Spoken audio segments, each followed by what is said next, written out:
नमस्कार दोस्तों, एक नई लर्निंग के साथ हाजिर हूँ और आज की इस स्टॉक स्पेसिफिक लर्निंग में एक कंपनी की चर्चा करेंगे और इनके डायरेक्टर साहब तो काफ़ी चर्चा में रहे हैं। बड़ी दिनों तक चर्चा में रहे क्योंकि इनका इनके साथ एक साइबर क्राइम हो गया। इनसे शायद 7 करोड़ की ठगी कर ली गई थी और कंपनी का नाम बताऊं तो वर्धमान इंडस्ट्री से जुड़ी ही है।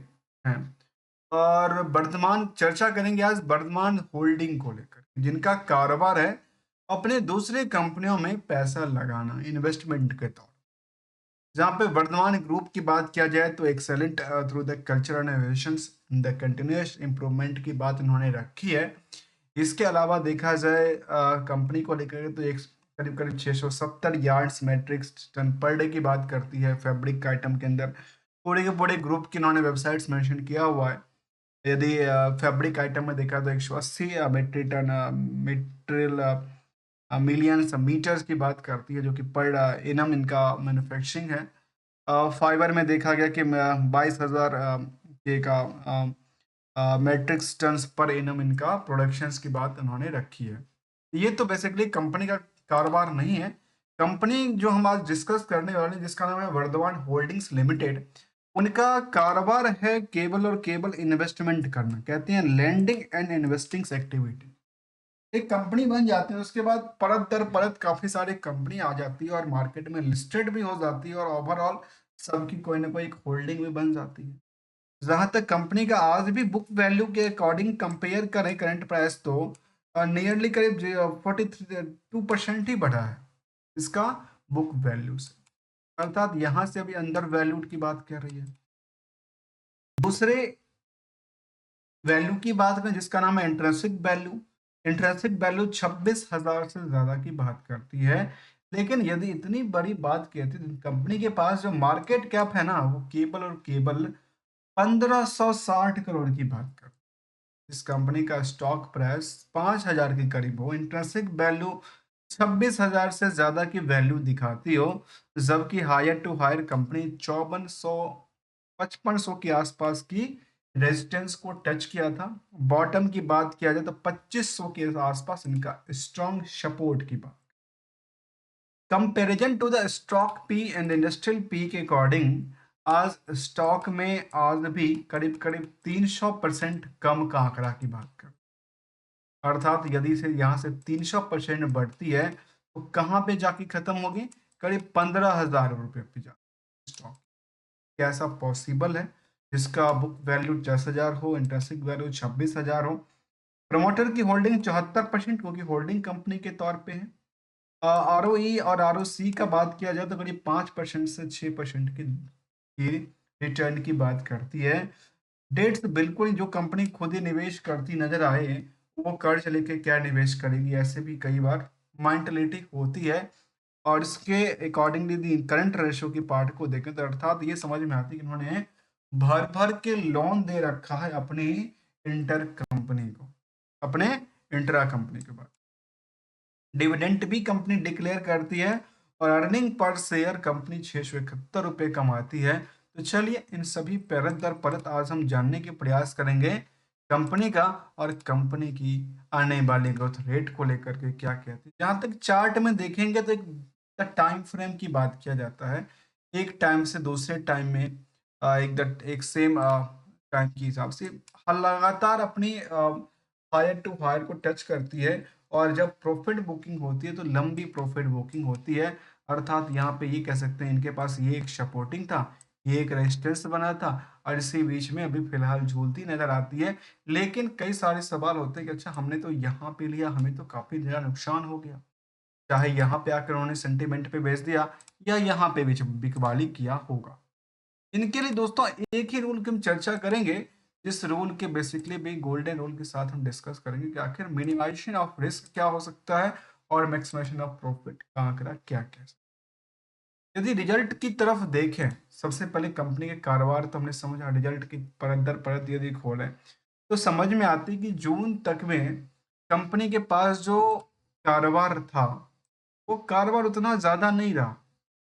ये कारोबार की दिशा दिखाती है। जो कंपनी की कारोबार में ऐसा डिमेरिट की बात करती थी, वहां कंपेयरिंग टू यहाँ से लेकर के यहाँ तक में करीब 11% के आसपास उछाल भी आती है, और कई बार ये करीब-करीब नेट प्रॉफिट मार्जिन में 50% की ग्रोथ की बात करते हैं। दूसरे ईयरली ग्रोथ की तरफ ध्यान दें, तो कंपनी में कंसोलिडेटेड डेटा के बेसिस पे कोई ऐसा डेटा सामने नहीं आया, लेकिन ओवरऑल देखा गया 123% तक की गिरावट दर्ज कर ली।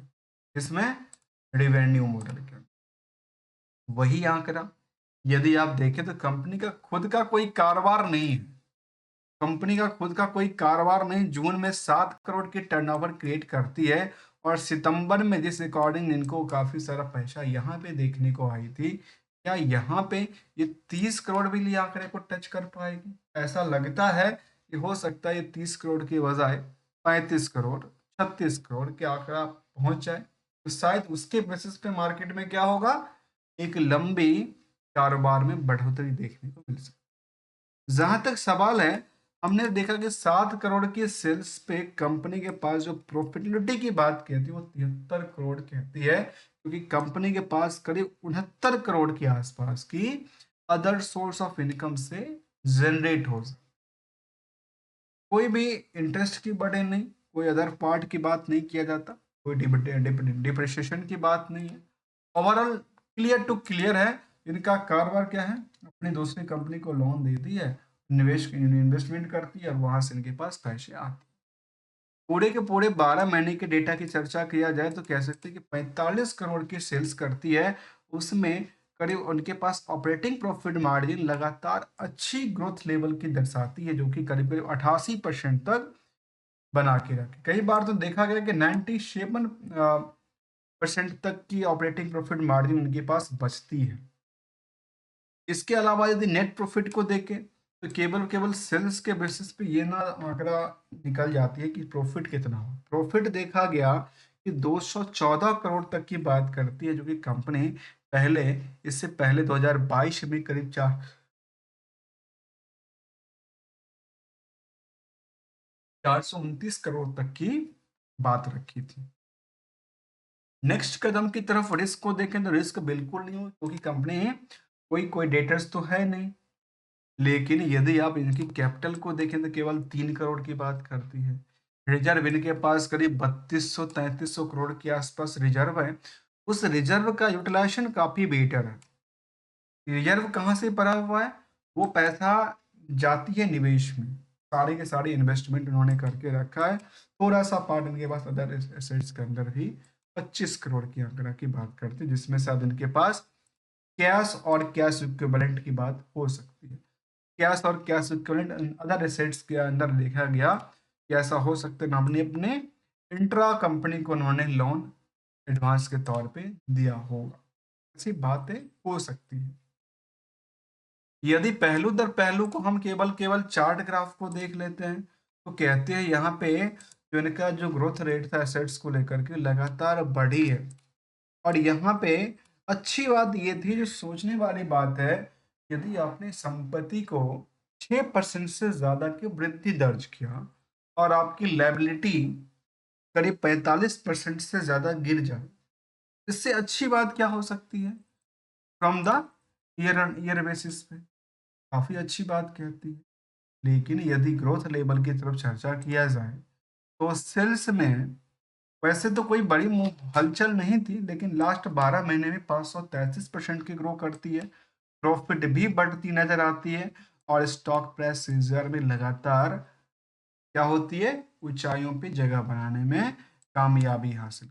मतलब ना निवेशकों के मन में इंटरेस्ट बना हुआ नजर आता है, जबकि इंटरेस्ट की बात यह है जो कंपनी में एफआईडीआई बिल्कुल ही नहीं है। केबल और केबल प्रमोटर और पब्लिक की आपस में तालमेल पे कंपनी रन करती नजर आती है, जहां प्रमोटर अच्छे 75% के आसपास और 25% के आसपास जो आम निवेशक हैं, इसमें कुछ बड़े नाम निकल के आते हैं, अनिल कुमार गोयल, सीमा गोयल्स जो कि शायद उनकी फैमिली और बाकी हो सकते हैं, सिटी इक्विफाइनेंस जिनके पास 1% की होल्डिंग। ओवरऑल देखा गया कंपनी में करीब 9-10 हज़ार के आसपास निवेशक हैं इस कंपनी में, सितंबर डेटाबेस को लेते हुए। और पीयर्स को आंकड़ा करके देखें तो बजाज फाइनेंस, जियो फाइनेंशियल जैसे कंपनी भी शामिल है इनके लिस्ट में। यहाँ पे अभी भी comparison to the performance level जो बनी है वो काफी कम का कहता है, अर्थात केवल 6 गुने बढ़ी है अर्निंग पर शेयर के बेस पे। अब एक सवाल के साथ और देखा जाए और वो ये कहता है कि आखिर इसमें डेट्स नहीं था, बुक वैल्यू के अकॉर्डिंग काफी कम रेट पे ट्रेड होती नजर आई थी। लगातार एक चीज को और देखने वाली बात है, जो कंपनी का जो मार्केट वैल्यू है इन्वेस्टमेंट को लेकर के वो 4,000 करोड़ से ज्यादा की बात is the more than the market cap जो कंपनी का है करीब 1,600 करोड़ पे, उससे काफी ज्यादा वहां कहती है इनका इन्वेस्टमेंट को। अदर पार्ट की बात किया जाए तो delivery good poor proof sales की बात करती है, और बाकी सारे में कुछ डिमेरिट की भी उन्होंने दिशा दिया है। अदर सोर्स ऑफ इनकम, इनके पास सबसे ज़्यादा इनकम वहीं से जनरेट होता नजर आया है, खुद का कारोबार तो कुछ है नहीं।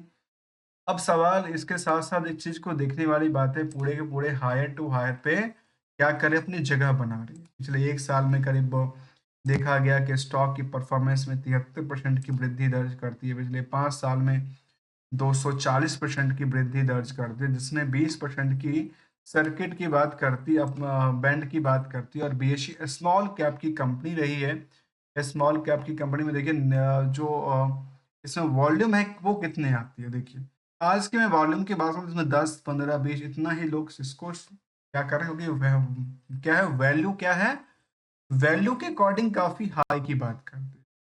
इसके अलावा देखा जाए तो कंपनी में फिलहाल 8 का अपडेट आया था कि कंपनी सेक्रेटरी ने रिजाइन किया है, ऐसा डेटा की बात उन्होंने रखा है।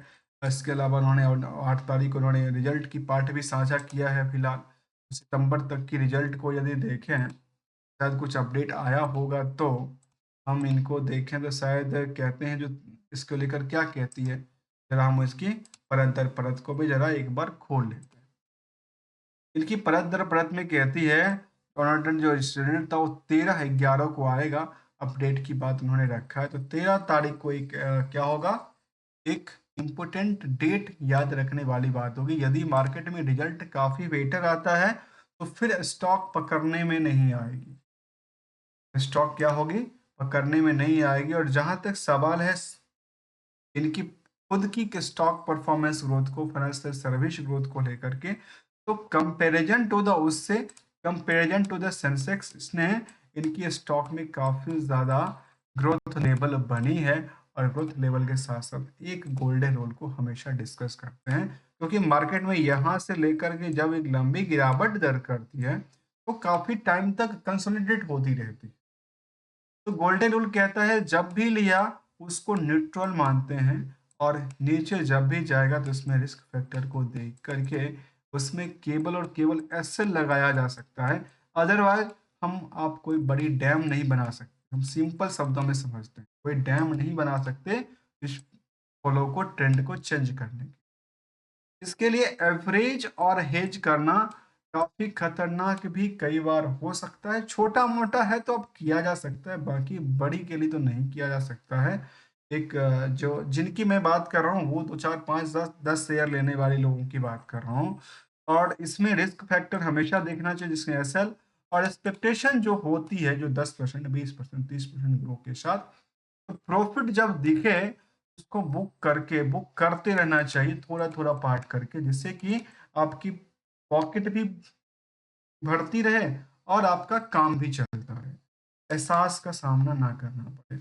इसके लिए एक खुद की प्रिंसिपल होगा, खुद की डिसीजन होगा, जिसमें कि रिस्क जो परसेंटेज होगा और एक्सपेक्टेशन की परसेंटेज होगी वो खुद की होगी, जो आप कितने परसेंट रिस्क लेना चाहते हैं और कितने परसेंट की टर्म पीरियड को लेकर के देखा। इसके अकॉर्डिंग एशेल का यूज बिल्कुल करना चाहिए। जहाँ तक कंपनी के सवाल है, हमने इन सब परत दर परत को समझने का प्रयास किया। जबकि कंपनी में यदि हम डिविडेंड की पार्ट को भी देखें तो कंपनी हर साल डिविडेंड भी देती है। 2022 की बात करूँ, 21 की बात करूँ, 23 की बात करूँ, 24 की बात, ₹5 इनका फिक्स है जिसमें डिविडेंड कंपनी देती है। और उसमें 75% तो डिविडेंड इनके पास खुद ही चला जाता है, जो इनके प्रमोटर ग्रुप हमारे किसी भी कंपनी को लेकर, कोई स्टॉक को लेकर ट्रेडिंग और एडवाइजरी की बात बिल्कुल शामिल नहीं है, only as the learning point of view से। यदि आपको अच्छा लग रहा हो तो वीडियो को लाइक और चैनल को सब्सक्राइब करना मत भूलिएगा। मिलेंगे कुछ नए स्टडी के साथ, तब तक के लिए enjoy and thank you so much for joining here.